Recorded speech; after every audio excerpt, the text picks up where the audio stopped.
ಈ ರಾಜ್ಯ ಸರ್ಕಾರಕ್ಕೆ ಇವತ್ತು ಆರ್ಥಿಕ ದುಸ್ಥಿತಿಯ ಕಡೆಗೆ ಹೊರಟೋಗಿದೆ. ಇನ್ನು ಯಾವ ಕ್ಷೇತ್ರದಲ್ಲಿ ಕೂಡ ಅವರು ಹೆಚ್ಚಿಗೆ ಮಾಡಲಿಕ್ಕೆ ಸಾಧ್ಯ ಇಲ್ಲ.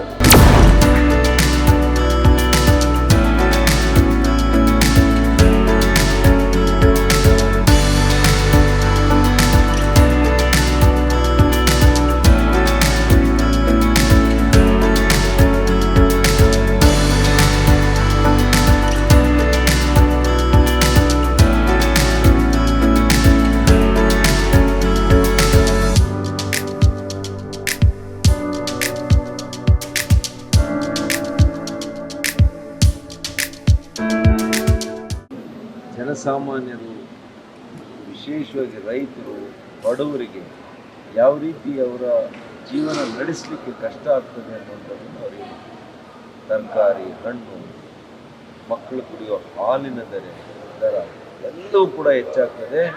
ಇದು chain reaction.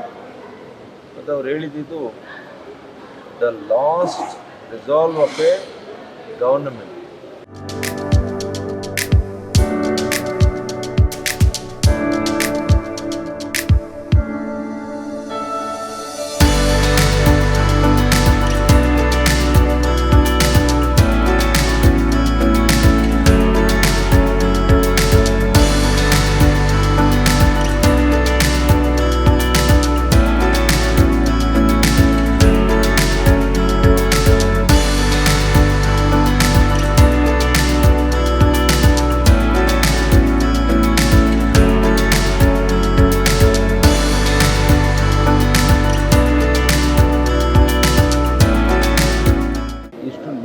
Hiking of petrol and diesel. ಬೇರೆ ಯಾವುದೇ ದಾರಿ ನಮಗೆ ಸಿಗದೇ ಇದ್ರೆ, ಯಾವ ಮೂಲದಿಂದನೂ ಕೂಡ ನಾವು ಸಂಪನ್ಮೂಲವನ್ನು ಕ್ರೋಢೀಕರಿಸುವಂಥಕ್ಕೆ ನಮ್ಗೆ ಅವಕಾಶ ಇಲ್ಲವೇ ಇಲ್ಲ ಅಂತ ರಾಜ್ಯ ಸರ್ಕಾರಕ್ಕೆ ಅನಿಸಿದರೆ, then they will touch petrol and diesel, which they will done now.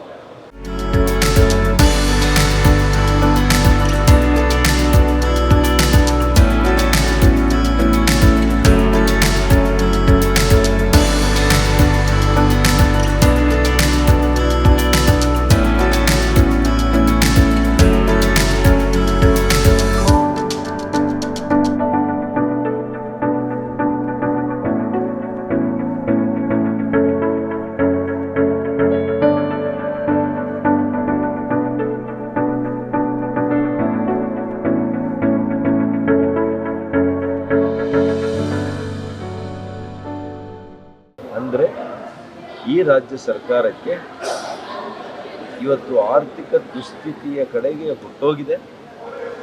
ಎಲ್ಲ ಬೆಲೆಗಳನ್ನು ಈಗಾಗಲೇ ಹೆಚ್ಚಿಗೆ ಮಾಡಿಬಿಟ್ಟಿದ್ದಾರೆ. ಇನ್ನು ಯಾವ ಕ್ಷೇತ್ರದಲ್ಲಿ ಕೂಡ ಅವರು ಹೆಚ್ಚಿಗೆ ಮಾಡಲಿಕ್ಕೆ ಸಾಧ್ಯ ಇಲ್ಲ. ಆದರೆ ಸರ್ಕಾರ ಸುಗಮವಾಗಿ ನಡೀಬೇಕು, ಇವರೆಲ್ಲ ಕೂಡ ಮುಂದುವರಿಬೇಕು ಅಂತಂದರೆ ಬೆಲೆ ಏರಿಕೆ, ಪೆಟ್ರೋಲ್ ಮತ್ತು ಡೀಸೆಲನ್ನು ಬೆಲೆ ಏರಿಕೆ ಮಾಡದಿರ ಬೇರೆ ದಾರಿ ಇಲ್ಲ ಅಂತ